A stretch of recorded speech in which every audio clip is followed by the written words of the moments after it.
Hello friends, চলো আজকে আমি তোমাদের দেখাবো আমার রবিবারের একটা ছোট্ট মিনি ব্লগ।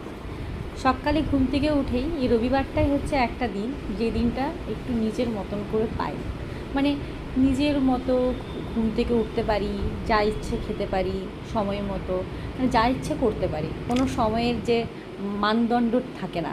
এরকমই কি হয়, মানে অন্যদিন কি হয় যে একটা টাইম মতো রান্না করা, এনটিএস যাওয়া, ক্লাস করা, এরকম থাকে। কিন্তু রবিবারটাই হচ্ছে একমাত্র সেই দিনটা যে দিনে কিছু থাকে না, জাস্ট ঘুম থেকে ওঠো দেরি করে, রান্না করো।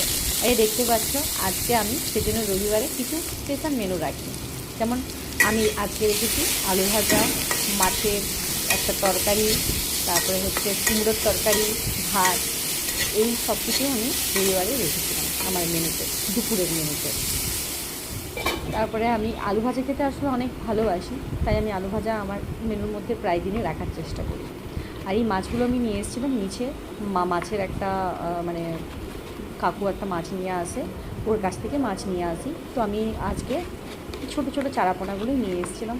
আমার দেখতে খুব ভালো লাগছিলো, মনে হয়েছিলো যে ভাজাও খেতে ভালো লাগবে আর তার সাথে একটু ঝোল খেতেও ভালো লাগবে। আমি ভাজা যদিও বেশিরভাগ খেয়ে নিয়েছি এগুলো।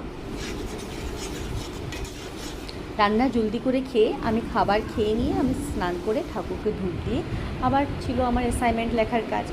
অ্যাসাইনমেন্ট লিখে আমি আবার ফ্রেশ ট্রেশ হয়ে একটু শুতে গেলাম, কারণ রবিবার মানে একটু রেস্ট তো করতেই হবে। আর এই ছিল আমার ব্লগ। কেমন লাগলো অবশ্যই জানিও কমেন্ট বক্সে। Bye bye.